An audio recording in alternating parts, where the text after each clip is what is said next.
जय हिंद। बिहार एएसओ का नोटिफिकेशन का रिलीज कर दिया गया है। क्या इस बार महिलाओं को ज्यादा आरक्षण मिलेगा या आरक्षण में कटौती की गई है, इसका हम जानकारी देंगे। बाहरी स्टेट वाले व्यक्ति को इस बार मौका दिया जाएगा या उसको नहीं लिया जाएगा, यानी बिहार वालों को छोड़ करके इस बार अदर स्टेट वाले व्यक्ति को इसमें नौकरी पाने का मौका दिया जाएगा, अन्यथा नहीं दिया जाएगा। क्या क्या इसमें परिवर्तन किया गया है। आपका पीटी एग्जाम होगा और मेंस में आपका 2 पेपर होगा। एक एक चीज को हम विस्तार से समझते हैं। इसका जो नोटिफिकेशन रिलीज किया गया है, कल इसका नोटिफिकेशन जो है जारी कर दिया गया है, ऑफिशियल नोटिफिकेशन। इसका जो फॉर्म जो है आपका ऑनलाइन मोड में 29 मई 2025 से फॉर्म भराना शुरू हो जाएगा और 23 जून 2025 तक आपका फॉर्म का लास्ट डेट दिया गया है। साथ ही आपका एग्जाम डेट दे दिया है, 23 जुलाई को आपका एग्जाम होने की संभावना है। इसमें आप देखेंगे तो ये आपका बीपीएससी का वेबसाइट है, bpscbihar.government.in पे आप जा करके विशेष जानकारी को प्राप्त कर सकते हैं। इसका जो एग्जाम बिहार एएसओ का जो एग्जाम होता है, बिहार असिस्टेंट सेक्शन ऑफिसर का जो एग्जाम होता है, यह बीपीएससी कंडक्ट कराती है।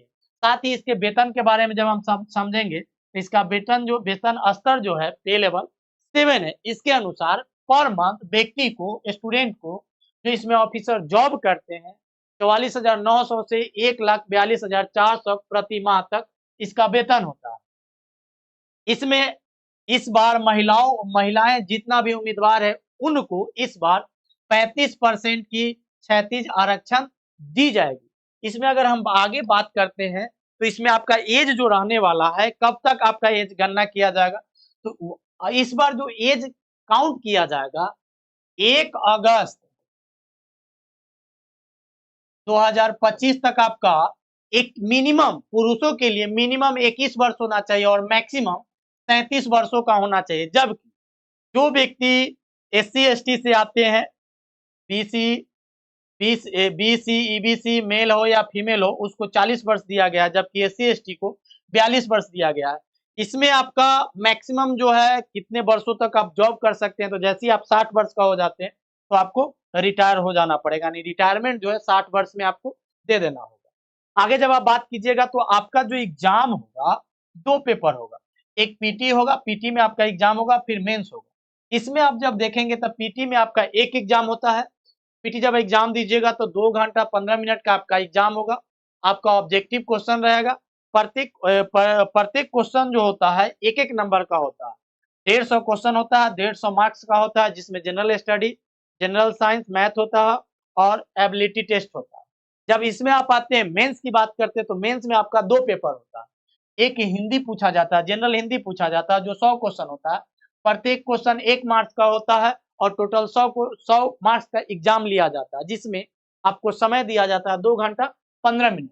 इसमें आपको केवल क्वालिफाई करना है, यानी 100 नंबर में आपको मात्र 30 नंबर ही लाना है, जिसमें आप क्वालिफाई होने के बाद जब इसमें आप हिंदी में क्वालिफाई हो जाइएगा तब आप मेंस का सेकेंड पेपर में बैठेंगे, जिसमें आपका जनरल नॉलेज का एग्जाम लिया जाएगा, जिसका मीडियम जो होगा हिंदी में भी होगा और इंग्लिश में भी होगा, जिसमें आपका मल्टीपल चॉइस होगा, जिसमें आपका इरादा उससे आप बना सकते हैं। इसमें आपका 2 घंटा 15 मिनट का समय दिया जाएगा।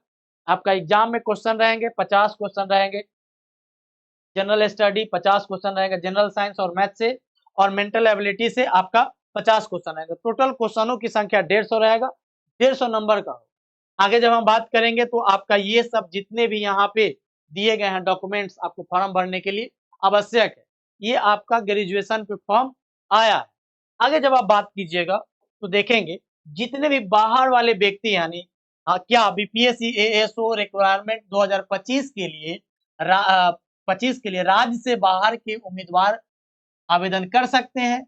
हाँ, बिल्कुल कर सकते हैं, लेकिन करने के लिए राज्य से बाहर के उम्मीदवार भी आवेदन कर सकते हैं, लेकिन उन्हें सामान्य श्रेणी यानी जनरल के रूप में उनको क्वालिफाई करना होगा। जनरल के रूप में वो आवेदन करेंगे। टोटल पदों की जो संख्या दिया गया है मात्र 41 यानी 41 पदों की संख्या दी गई है, तो इस बार आपका कट ऑफ भी थोड़ा हाई रहेगा, पदों की संख्या कम है। जय हिंद।